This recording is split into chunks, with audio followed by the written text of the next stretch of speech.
I think everybody. I mean, everybody knows somebody that knows the game really well. They know somebody that's even-tempered and looks like they may have run up and down a basketball court or a soccer field or whatever sometime before, but not always. I've worked with referees who didn't play the sport, but were really good at it. And I think that leaves hope for everybody. If you get concerned for the game, I think you need to look, like who's reffing the game. And I think we chase people away from officiating. And I've said this many times, that the person that replaces that veteran there's a good chance they won't be any better. There's a real good chance the person that comes in that wasn't picked to ref that game now is reffing the next game. There's a good chance that they weren't as good as the one you just chased away. I know a whole bunch of guys that said, that's it, I'm done. Okay, here's my story about perception. One of my daughters was having a birthday party, real young, 6 years old, 7 years old. And I had a camcorder, those big ones that sit on your shoulder, one of those great big things, and it busted. So I asked the neighbor, Phyllis, I said, your kids are coming to the party. Can you come and film my daughter's birthday party? And she said, sure, I'll be glad to do that. So she comes and we have the party and, the kids are there and the usual stuff. We get the VHS and we pop it in the machine and it's her kids. It's her kids playing in the yard. It's her kids singing happy birthday. It's her kids. You could see just a little bit of the cake when they blew the candles out, but it's her kids. And it's her kids eating ice cream. It's her kids, having cake.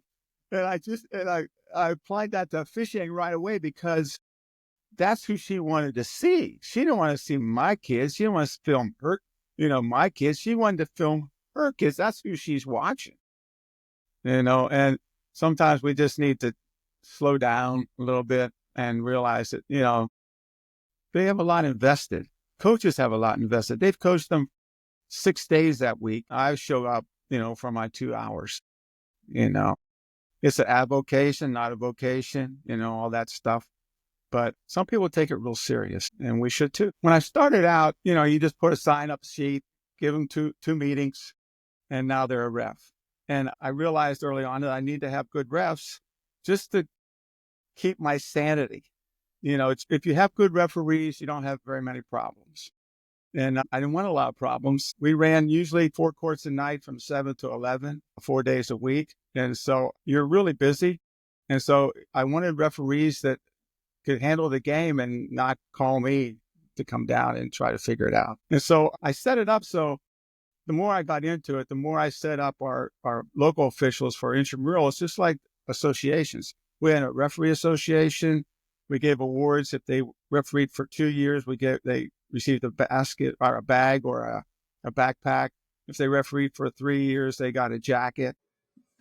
And now, episode 20, letter R, Recruitment. Join hosts Dana Pappas and Nate Acosta with special guest Paul Laporte on the From A to Zebra podcast. Welcome back to the From A to Zebra podcast. I'm Dana Pappas here with my co-host Nate Acosta. And tonight we have a guest that's so special that there's even an award named after him. What? An award? A whole award. On today's episode, we are covering the letter R, and our topic of the day is recruitment, which we know is something that goes hand in hand with retention in the officiating world. Our special guest today is someone from Nate and my officiating family who single-handedly recruited more officials into the avocation than any person we know, and who is the name mentioned at the start of thousands of officials' careers in the state of New Mexico.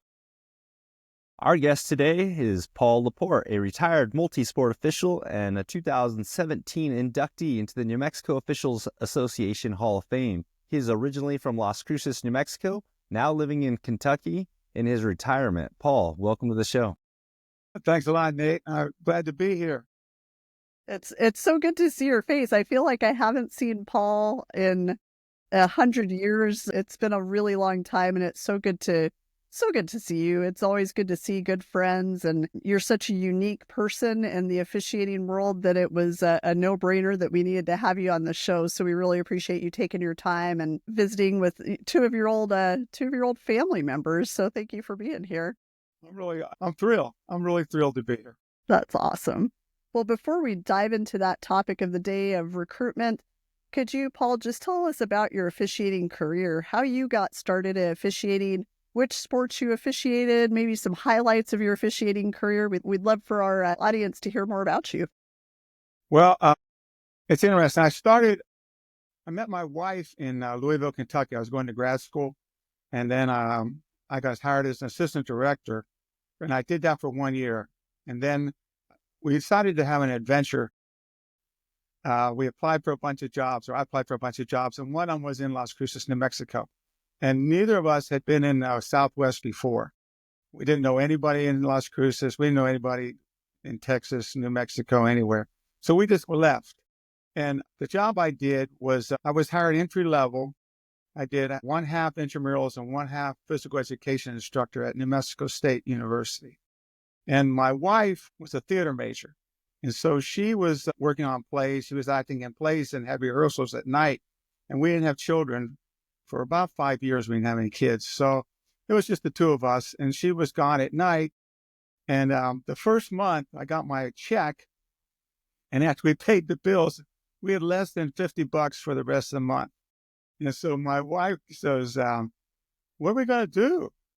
And I go, well, I guess I'll start reffing, because I used to ref I first refereed when I was 17 when I went to Penn State. That's where I went to the undergrad. And I refereed intramurals all the years I was there.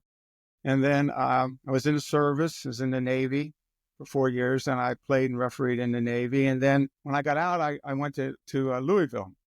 And so for the money, I started reffing. So I asked a buddy of mine, Joe Skippers, who I work with me. He was a student. And I said, I need to start reffing. What do I do? And he goes, well, come to the meetings. So I went to a football meeting, was my first one.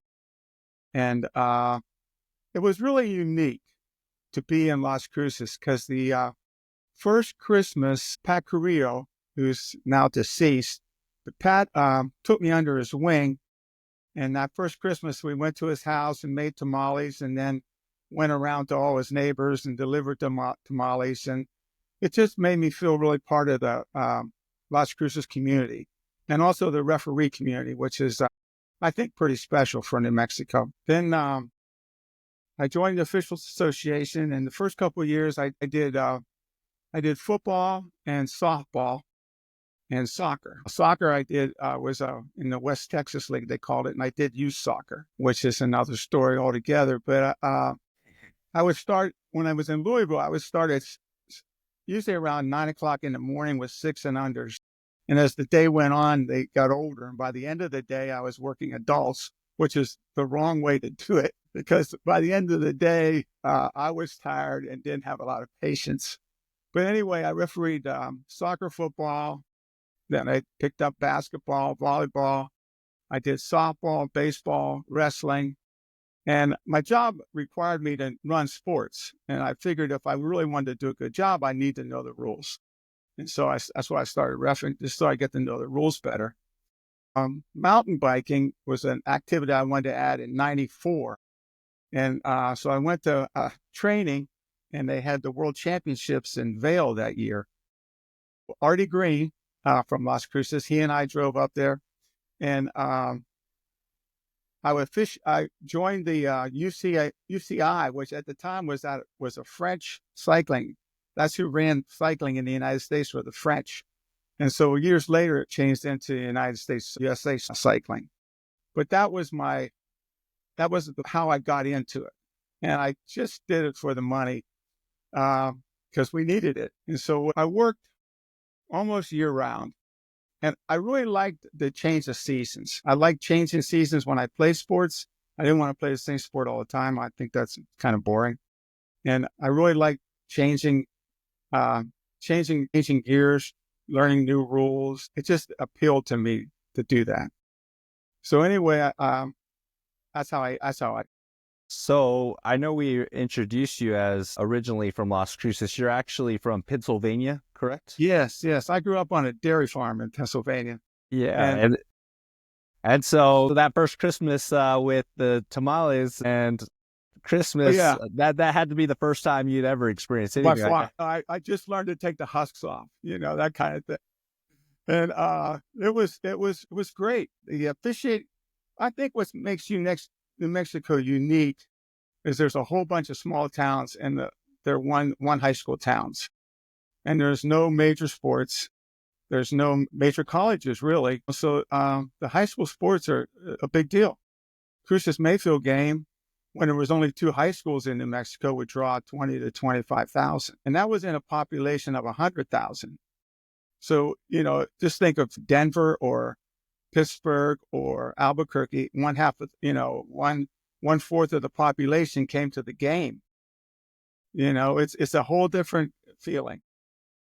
Absolutely. And so to kind of touch on 10 sports, you were football, soccer, baseball, softball, basketball. Am I missing anything? You said wrestling. Wrestling. Yeah, I did wrestling in Kentucky. When I lived in Kentucky, I started reffing, and football and basketball were kind of locked up. They had a lot of officials. Volleyball. We missed volleyball. Yeah, but I played volleyball in Louisville. I really liked to play volleyball. That's one of my favorite sports to play. But in Louisville, I did soccer and baseball, and I signed up for wrestling, and I learned it. I only did a couple matches, and then because I'm a Pennsylvanian, that's how I knew wrestling. And I went to Penn State, so Penn State was national champs the last couple of years. So wrestling's a big deal in Pennsylvania. For sure. Yeah. Okay, so then did you ever track and field? Yes, I was a track official, a starter for the. I don't even want to mention that because Oscar Payan was the main starter. He and Rick Maxey. Yep. If they couldn't make it, or Oscar and Rick didn't feel like doing it, then I'd work as a starter. Okay, Paul. So the only 2 sports that I were spirit and swim. Did you do spirit or swimming and diving? No. Okay. So those sports in New Mexico, you did 8 of them. Yeah. Well, my daughters were swimmers. They were swimmers, and I was the lifeguard. Growing up. You should have been a swimming official. And I had enough. On my plate. It was so funny.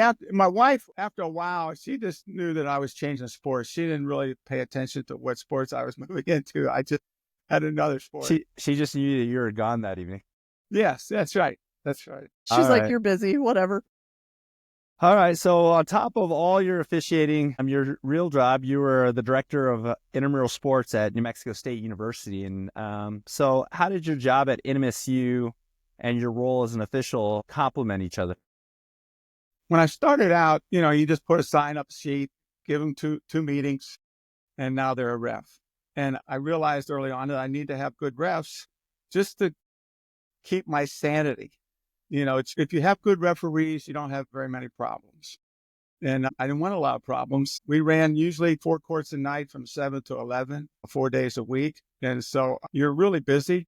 And so I wanted referees that could handle the game and not call me to come down and try to figure it out. And so I set it up so the more I got into it, the more I set up our local officials for Intramural. It's just like associations. We had a referee association. We gave awards if they refereed for 2 years. They received a basket or a bag or a backpack. If they refereed for 3 years, they got a jacket. I used to take pictures of the champions, and then I started taking pictures of the champions and the referees, just so they get recognized. I really appreciated what they did, and that's how we had pregame meetings. We would have pregame a half hour before the game started. Because I realized that those 2 meetings, they were just learning my name, basically. So, but if you did a little half-hour meeting before each day's games with each group of official, each set of crews, they could ask questions they wouldn't have to be embarrassed about. Not everybody is free to express that they don't know something. And so when you're in small groups or one-on-one, you can say, hey, what is the rule for that? And, I think I messed that up. That's how you learn the rules, is you mess them up, and then you come back later and go, oh, man, I should have done that different, that kind of deal. But it really helped me to get our officials to in the right frame of mind. They were professional. They worked on their mechanics. We would film them. when they're reffing these intramural games. And we would film the championships. For a while, we'd film the championships and show the championships in a local bar. Yes. Yeah, it was so fun. It was just fun. I just tried to make as much fun as I could. That's awesome. And I think, we're going to talk more about this, but there's so many people who got their starts officiating in the high school realm with your intramural programs. So you have this pool of these intramural officials. So when you're looking at them, how did you really encourage those intramural officials to become high school officials, interscholastic officials? What were some of the selling points that you used to get them to join on the high school side of things? Well, first off, it was pretty selfish of me to want them to be my refs. So I wanted them to be good, and I wanted them to be leaders. I didn't want. I wanted to attract students that were athletic, and that were leaders, and people would follow them. Refereeing your peers, I think, is the hardest thing to do. And so what I would tell them is, you could be good at being a high school official. You could be good. Not a lot of kids hear that nowadays. And I would see them that they really had talent and they were going to be way better than me. And so I'd tell them that, you go ref these games, you'll make a little bit more money and you do work in intramurals. You'll have 2 people yelling at you instead of 10 people yelling at you. There's a coach on each side, but that's all it's going to yell. And one of them's winning, he's not going to say it. So you only really listen from one, but when you do an intramural game, you're listening to 10, you're listening to 10 critics. And so I would just push them into, and I think a lot of times they're not shy, but they're hesitant.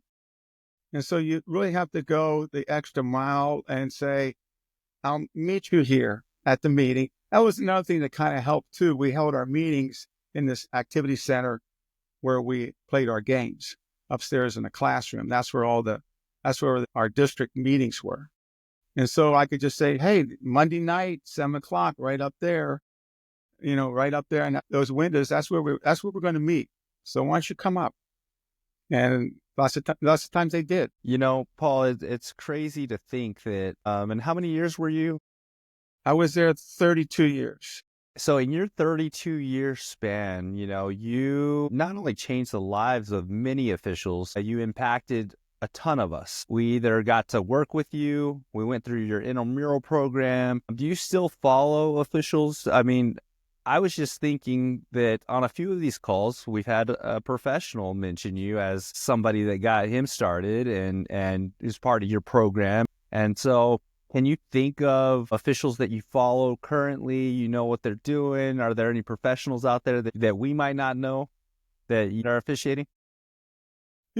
Gosh, I know there's a bunch of them that work in college. Mike Everett and Doug Eddings, the guys I work with in Cruces, Mike works as a supervisor. And usually Mike and I we usually try to see each other once or twice a season. And when he was working, I would try to, go see his games. Same way with Doug. Doug just worked the World Series. We stay in touch. If I watch his games, I try to find out when he's working. And I watch Doug umpire. It's nice. That's really fun for me. I tried to remember. I'm trying to think of ways to say why it was unique to officiate in New Mexico. And one of the things they came up with is families. I officiated a football game with the Sayre family. It's Tony, Mike, and Mike, and Jimmy. And Jimmy now is in California working baseball. I think he's one of the top ones in California. He's probably working college, I'm sure. Another family was the Maxey family with Rick, Miles, and Richie. The Sparks family with Don and Scott. The Salazar family with Brian and Julian. They're both work. Well, I don't know. I know Brian's working college. Is Julian still working or is he cut down? They both cut down, family, kids. Yeah, that happens. That happens. Yeah. The Green family, that's Artie Green. He was a baseball coach in Cruces forever. He played baseball at NMSU. Sylvia, his wife, I worked a lot of softball with Sylvia. Sylvia worked 4 national tournaments. Wow. Yeah. The Beltran family, Dolores Beltran and her husband, J.R. The Willis family was Samantha. Samantha was one of my volleyball officials when she was in college. And then John Willis, and then his son, Jeremiah. Jeremiah's a ref now. Ed and Matt Flores. That's in there. Let's see who else. Oh, the Richards brothers, Toby and Todd. Their dad, Billy, was up in Ruidoso. And that's how I met. That was another thing that was unique about New Mexico was we would drive 4 hours to ref a game. We would drive to reserve regularly. Now there's small little more satellites out there that, to pick up the slack. We would as far as it was all 60-mile hops. Reserve was up there with 4 hours. Cliff was 3.5. Silver's 2. Cobra's, 1.45. Lordsburg is 2 hours. Deming's 1 hour. I think if you tried to recruit officials nowadays and told them that they're going to have to drive 4 hours one way twice a week, it would probably on a Tuesday night. Yeah, on a Tuesday night, you definitely wouldn't have been as successful. I know that recently for me, a cool moment was I've been reffing. I'd met this gentleman at a camp. We all were both Division I women's basketball officials, and he found out I was from Las Cruces, and the first person he asked me if I knew was Paul Laporte, and that was Charlie Stein. My God! Yeah. And Charlie Stein was a Paul Laporte intramural official, and he's I lost track of Charlie. He's doing big things. You can probably catch him on the Big 12 network or something. Is he working the women's side or men's side? He's women's side. Yeah, that's cool. Charlie's grandfather was Jim Delamater, and that's the guy they named the activity center at New Mexico State. He was one of the first guys to hire me. Oh, wow. New Mexico State. Yeah, he's really dear to my heart. That is really cool. I mean, and Paul, I think I forget about that, how many families actually officiated in New Mexico. And, we always tried to recognize those and celebrate them, if they called it at state together or something. But the number of families you just rattled off as far as families you worked with, that's really special. And I think that's what makes officiating cool. We always talk about officiating family, but when there's actual family within the family, that's even cooler. So yeah, that's really neat. They are families. Do you mind if I take a break and just name some of the names that work Please for me? Do. Because these are not kids. These are men and women that became high school refs. Lots of times, they say 2 to 3 years is the breaking point, good and bad. If you can get past that third year, you're probably going to stay with it. Sometimes before you start that it's maybe not for you, but sometimes it takes a while. It's a learned skill to do. But I tried to write them. I tried to remember them. And here's a list. Here's my list. It starts off with Joe Skippers and Joe Fedak. Joe's back now working games again, but Jimmy Rivera, Matt James, Matt's the coach in Colorado. Joey Reed umpires in Vegas now, football. Mike Everett, Sylvia Green, Kelly Grona, Dolores Beltran, Cindy Nepcottle. Cindy worked D2 championships on the women's side, and I know her little girl came along and slowed her down, and she stopped. Samantha Ramirez from Cuba, New Mexico. She became a petroleum engineer, but she was one of my great friends. Christy Gober, Griselda Fino. Griselda is a coach now in West Laco and wins championships down there. India Hernandez, soccer coach out of Hatch. Jim Farmer, Jim Farmer from volleyball days. Absolutely. And Jim's working college now, I believe. Dave Havlick, Kevin Hiramaya. Kevin's in Hawaii. He sends me a calendar, an Hawaii calendar every year. And awesome. So Kevin's coming in this June. He's going to do a Kentucky bourbon tour, but he's coming from Hawaii. Dave Havlick, the last state championship I worked with Dave. His son Nolan is also officiating with him. Yep. Oh, really? Yep. Yeah. Oh, my gosh. Lorenzo Padilla Jr., Donna Scott Sparks, Rick Maxey, John Coates, Randy Shepard, Greg Roper. Greg Roper, of all the not all of them, but one of the ones I thought could be a tremendous basketball and referee in college was Greg. He played at Hobbs Junior College, but he was in the Marines, and now he's Major Roper, and he's retired and works for a defense company now. Brian Padilla, Brian's up in Albuquerque area. I think he's working small college football. Dave Langley, Dave worked white hat in the last state championships. I saw his picture. Ed Murhedge, Stan Dixon, stands up that way. Aaron Schlesinger. I'm getting ready to go visit Aaron in Arizona. Good. John Ross Tapia.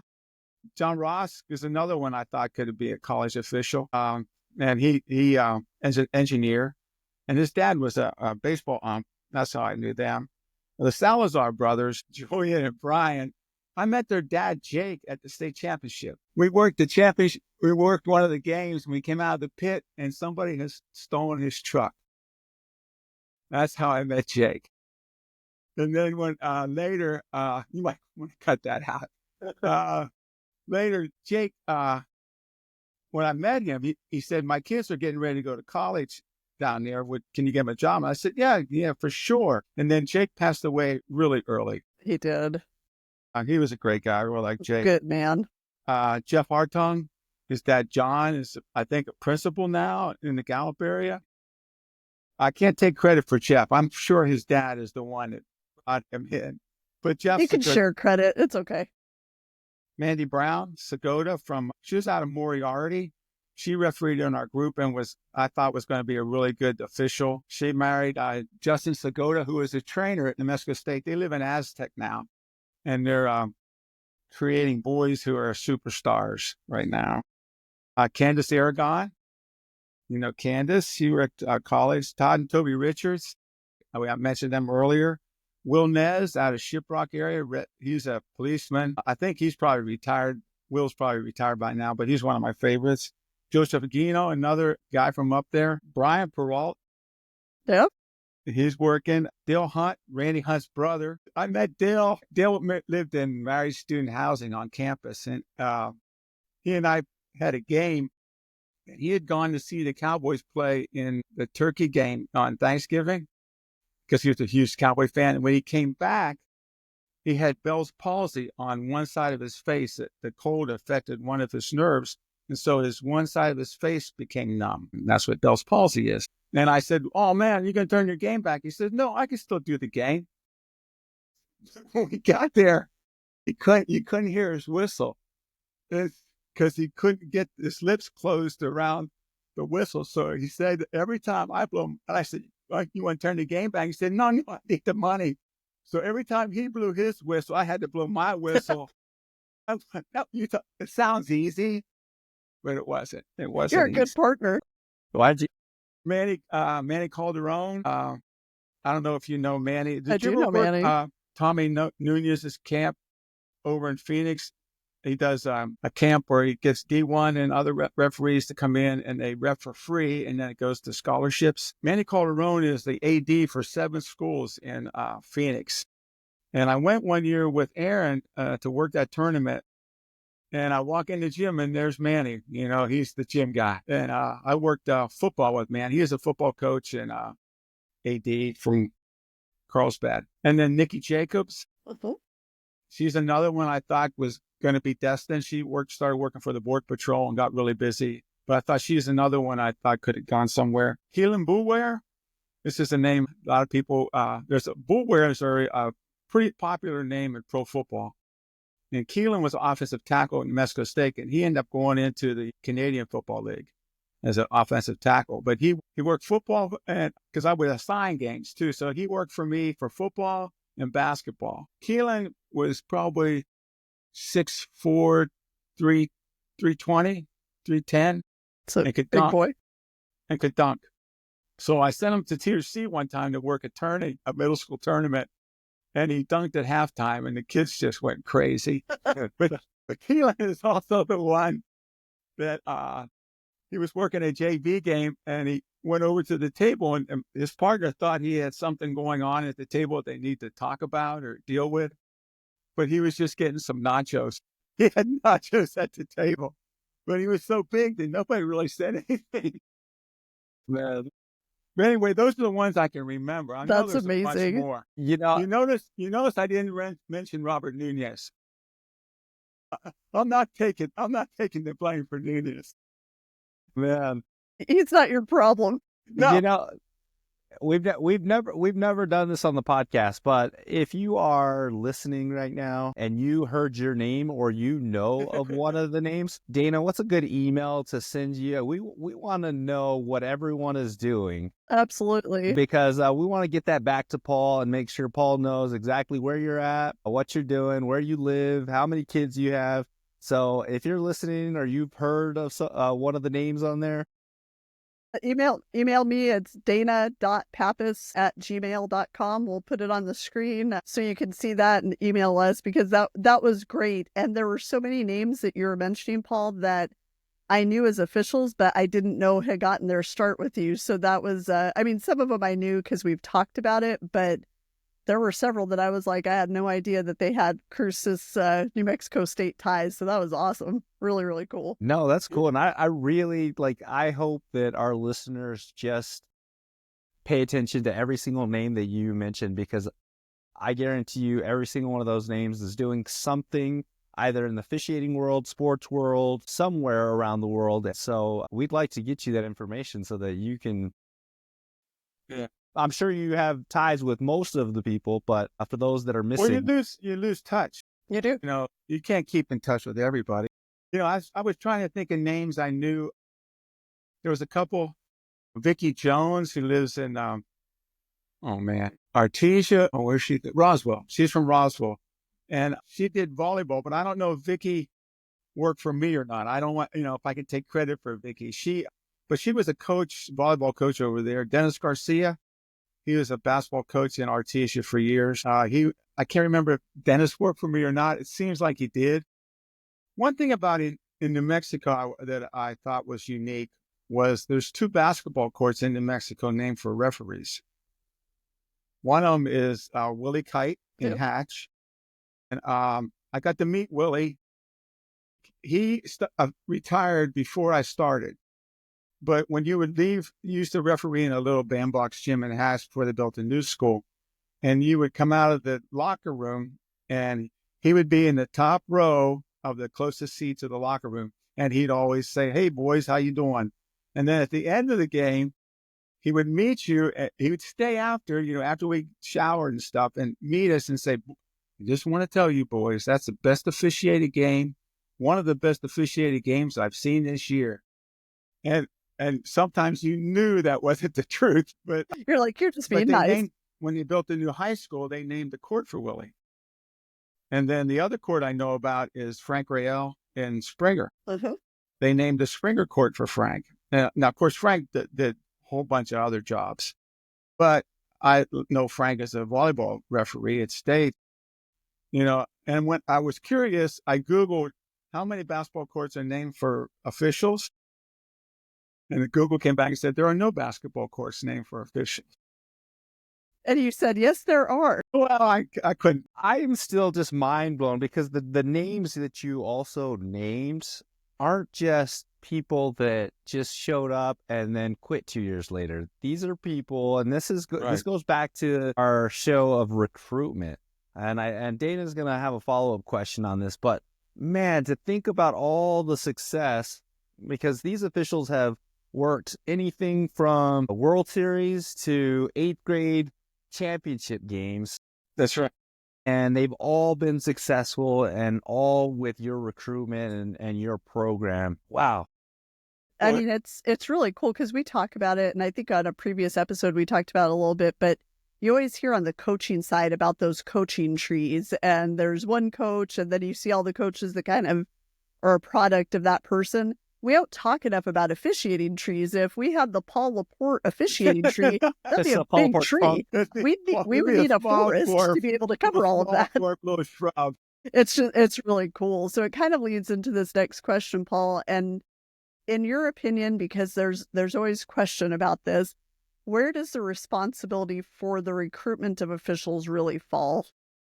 I think everybody. I mean, everybody knows somebody that knows the game really well. They know somebody that's even tempered and looks like they may have run up and down a basketball court or a soccer field or whatever sometime before, but not always. I've worked with referees who didn't play the sport, but were really good at it. And I think that leaves hope for everybody.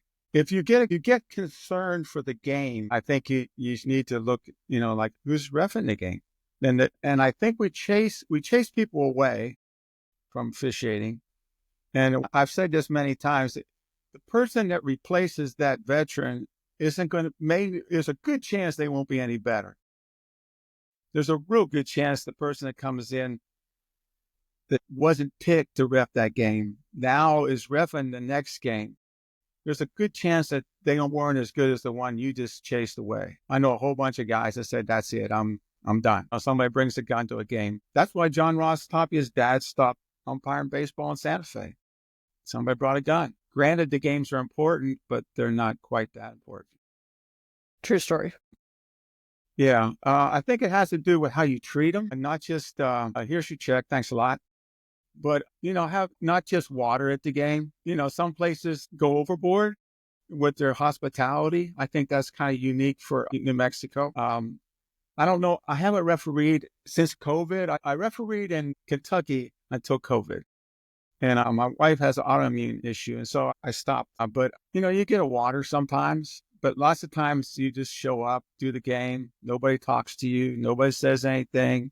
That's okay. You are an employee, but I like to treat my employees a little bit better than that. And so, maybe there's food left over at the snack bar. That's happened to me a whole bunch of times where, we had those hamburgers left over. We had some pizzas left over. Here, you guys take this. Take it with you. Other places like Artesia, it feels like you are working major college. You come in, there's a stack of towels. You have your own locker room. It's immaculate. They have a big Yeti cooler full of drinks and sodas and sandwiches. At halftime, they would take your order for the local restaurant, and you would everybody would get a to-go bag of. I remember Bob Sherman. I would always be glad when it was steak finger special. Those kinds of things. They don't have to do that, but it just makes you feel like, they appreciate me here. And you're answering my next question. We talk about once we have officials in the group, right? How do we best retain them? And you've answered that. What was one of the big things that you kind of did outside of, part of your recruitment? What was one of the things that you felt kind of led the charge in retaining some of these officials? Well, I dealt with young students. I think it's really tough for an older person to walk into refereeing. You're older, you should know more, and you don't. And people are yelling at you, and you didn't sign up for that. But when you're younger, you're a little bit cocky. You know that you're right. You're not going to make a mistake. You're perfect. And I think young referees do better at it. One of the things that happened in Las Cruces is 2 referees would be assigned to a game back when it was 2-man mechanics. And you would work the JV and the varsity. 2 guys would drive 2 hours, work the JV and the varsity, and drive home. And we would take a JV official with us and then split the game fee with him. Now, some guys didn't want to split their game fees. That's okay. Some guys need the money. But if he didn't need the money, let that guy, let the JV guy work the whole game. And he also has a senior official with him when things go south. When something happens, whatever, the older person can say, let's calm down, let's do this, let's do that, and make it better. I think that goes a long way, rather than just say the meeting's going to be at 7, say, hey, I'll pick you up. Why don't you ride with me? Or after the meeting, why don't you go with me and get something to eat? Or why don't you come with me and talk about your game? Or why don't you come with me and talk about what happened in your game that you had on Tuesday at that junior high? One of my favorite stories is there was a junior high principal in Las Cruces named Jim Gant. And there's an encyclopedia of Jim Gant's stories, but one of his stories is Tony Armijo had the junior high championships when Tony first started officiating. And when he walked into the gym, of course, it's a packed gym for the junior high championship, Mr. Gant walks up to Tony and shook his hand and says, I really want to win this game today, and palmed Tony a 20. Tony goes, I'm not taking this. I'm not taking this. And Jim Gant, no, you don't understand. I really want you to win this game for me. And Tony threw the money down. And then Jim just started laughing and said, I'm a referee too, But that's one of my, when you see Tony, ask him about that little story.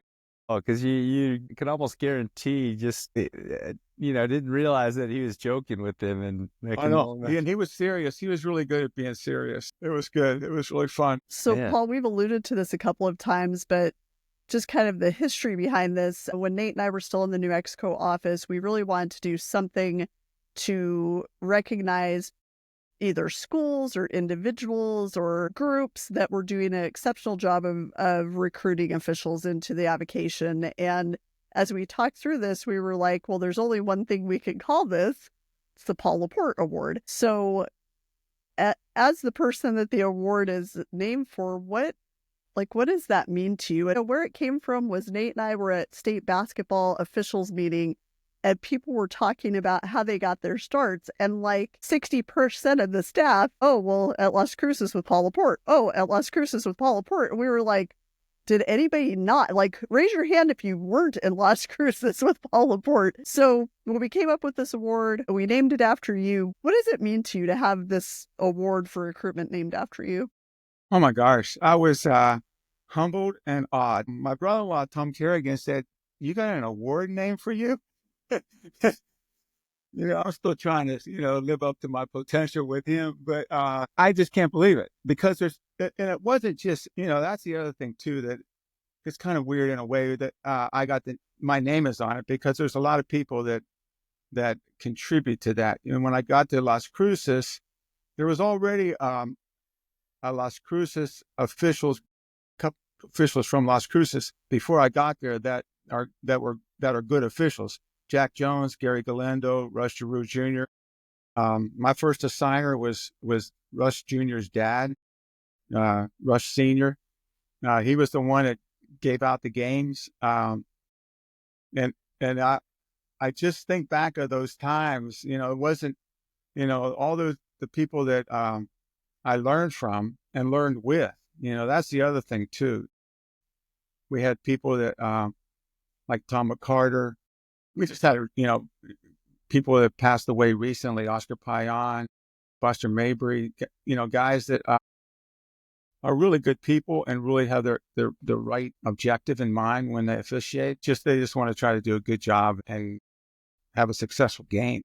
And Paul, I can't tell you enough. That's here we're asking you about an award named after you, and you're still trying to give it to everyone else, 20 other people, and that kind of goes to show why you deserve that award. I was fortunate enough to, when I first started, I'll never forget going to work a game at Gadsden High School with you, and we took the back road home, and that to me was there's the 25-minute drive or there's the 50-minute drive, and we took the 50-minute drive, and that's one of those memories I'll always have. Not for the conversation and the conversation of the game, but that was the kind of person that you were. And I think when we talk about recruitment and retaining officials, we need more Paul Laportes that are willing to take the long way home so that a young official can learn something from you, and instead of trying to just get as many people in and show them the short road home. Let's start to try to take that long way home. Yeah. That's well said. That is. And who are you talking about? I read something the other day that Andrew Carnegie had gold mines in Colorado, and they said to him, you mine a lot of dirt just to get an ounce of gold. And he said, I'm not mining for dirt, I'm mining for gold. And that's kind of like what we're doing. We're trying to mine, not everybody that puts his shirt on and gets a whistle or, has yellow cards in their pocket, not everybody is called out to be that. I've had referees on varsity games say, this is my last game. I can't figure it out. And nobody knew that they were having problems. Nobody knew they were struggling, but they didn't feel comfortable. And these were really smart people. One of the guys worked at White Sands. He's an engineer out there, really smart. And there was a play where a receiver caught the ball close to the ground. Everybody saw he caught it off the ground, maybe a foot off the ground. He saw the play, didn't blow his whistle, but started signaling incomplete. Of course, that starts people talking after the guy keeps on running. And so after it was over, I said, what happened? He goes, I don't know why I did that. I don't know why I signaled incomplete. It's not incomplete. I saw him catch it. And I felt so sorry for him because it's not simple sometimes. I had a game one time where 4-man football and the guy's down there for a punt. And the punt, this was at Tularosa. And the punt, the guy went to catch it and bounced between his legs and went back towards the goal line, and the other team came down and recovered recovered before it went into the end zone. And when I got there, he was just standing there. No whistle, no movement, no blinking of the eyes, just froze. And I said, what'd you have? And he goes, I don't know. Well, you're the closest guy down here.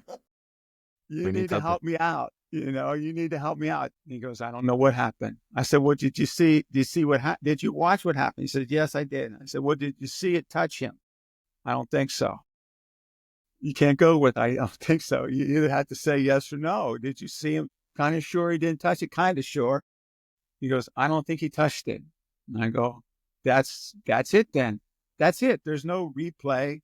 There's no second choices. There's nobody else that's even within 30 yards of it that saw what happened. He still kept doing it for another half a year and then said, that's it. Every other instance, he was perfect. He was a good referee, but that just a couple times, I think he froze one more other time. And you do that in front of 1,000 people. That doesn't feel good. And I think, doesn't feel good. Paul, Nate was talking about, we're talking about you and you're humble. So you always give credit to everyone else. But one of the things as you're talking through this about being on games where somebody is kind of in the tank and, you were always that crew chief and you were always there to help your crew. And one of the things I always admired and respected about you, because I was able to watch you work volleyball, football, basketball, and softball during our time working together. So I saw you in 4 of the 90 sports that you did. But one of the things I always loved is you were a great crew chief because you made people feel at ease. Everybody knew if they were working with you that they were going to have fun, first and foremost. You have the best sense of humor of any person I've ever met, but you were able to get people out of the tank by just talking to them and making them feel at ease. And I think that there's retention in that. I think that that's a way to let people know, like, I got you, and letting them know that they're supported by the person wearing the white hat or the designated R on the game or whatever. And I just, I know you won't take any of those accolades because you just won't, because that's who you are, but just something from that human side of officiating and letting people know that it's okay to have fun with it and it's okay to have a sense of humor because there are funny moments that happen in every game, and it's okay to enjoy those because it makes the hard part seem a little less terrible. Absolutely. There's going to be another game. Yep. Right after this one. I really have I have a hard time. I don't have a real hard time when pro guys make a mistake because they can go back and get video. I hate to see college kickers miss field goals. I hate to see high school kids miss free throws, at the end of the game. I like everybody to be happy and just win normal without a fluke, Or a mistake, yeah. Yeah, yeah. And I've been in the wildest, this is like a basketball war story. And if anybody's out there having problems sleeping, I'll tell you some other ones. But I had a game one time and the wrong team won. It was a team that was undefeated in the district and they were going to go to state. And the team they were playing wasn't high up in the district standings, but they're playing for the district championship. And they had a little guard that drove down the middle of the key, the team that wasn't as good as the other team. And every time he'd drive down the middle, he'd dish it to somebody. Well, at the end of the game, it's a 1-point game. And he drives down the middle, and everybody knows what he's going to do. So everybody backs off, and he's alone. And he shoots like a Hoosier underhanded shot that when the ball goes through the basket, the buzzer went off. So the wrong team won. Maybe the wrong team is not correct because we did have a winner. But the team that everybody expected to win didn't win. And so it gets better. We go to get the locker room that was underneath the bleachers, and the door's locked. The AD was out watching his daughters play basketball. And so one of the principals was working the table, and he was doing the stats at the end, and a crowd gathered around us. And I was working Western football then, and a Western lineman from Western New Mexico was student teaching, and he kept the crowd back from myself and my partner until the principal could get there. Well, nobody came. So I'm the biggest one. So I go through the crowd, and I get the principal, and he comes in and he sees what's going on. So he gets really nervous. And when he goes to open the door, he breaks the key off in the lock. So now I'm mad. And so I had some fingernails, and I got a hold of the key with my fingernails. I'm so mad, and I got us in. I got us in the door. We called the police, and he said, "Throw your bags out the window, and we'll bring the cars around. We'll give you an escort to the county line." And so we did that, and they got us out of there after a long delay. And what was really funny is they called my wife, and they said, "This is such and such city police. Your husband's fine. Oh, sure, she's He'll be home shortly." That's all Wow. they said. That's all he said. Of course, this is there's no cell phones or anything. So my wife now is like, Freaked out. yeah, like, what's going on? Well, but it all you took worked. you took the night. Yeah, exactly. Yes, Took the most yes. direct route. I know. Yeah, So that was, and that was my crazy story. That's my craziest crowd story. I've never had any other incidents with fans. I had a fan one time, really early in my career, come out of the stands and said, "Big cowboy, you're bigger than me," and he said, "You gotta call some fouls. My daughter's getting killed." And I go, "What number's your daughter?" And he said, number, gave me the number, and I said, "Oh, okay, thanks. I'll start watching." And the principal walked up just then and said, "Do you want me to throw his butt out?" And so obviously there was some tension between these two guys. So I said, no, he was just asking me a question. He could stay. And the guy goes up in the stands. For about 3 or 4 years after that, whatever game I did at that high school, he'd come up to me, "Hey, how you doing, ref?" I could have done it differently, and I have done things like that differently, but I didn't do it that time. And that's one of my good stories. Paul, I'm telling you, I hope all officials listen to this, because right now I think that the easy thing to do is to throw some of these parents out. The easy thing to do is to get upset, but that was you and you talked about having one incident in your long career. I know officials that have an incident every time they go out and work a game.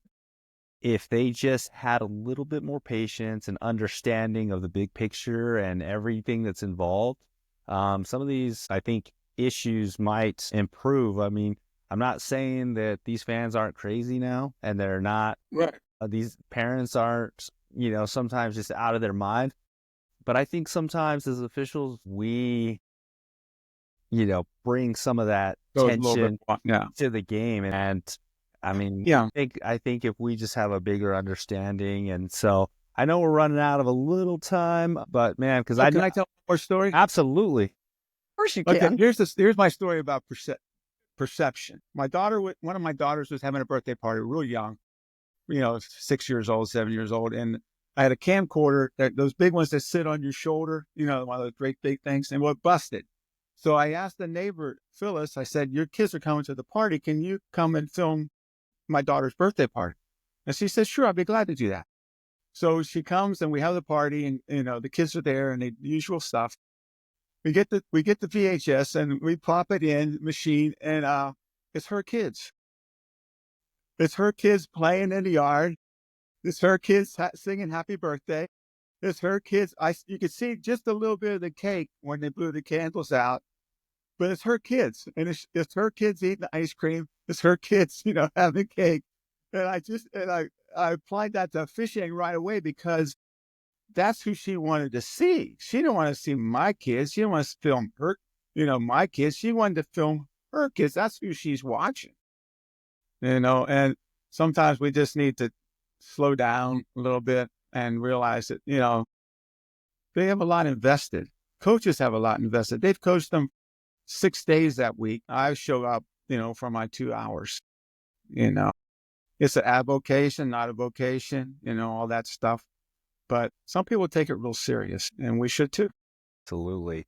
So, final question for you, Paul. The From A to Zebra podcast has a mission every week, and that is to educate, elevate, and excite our listeners. So now, put your recruiting hat back on.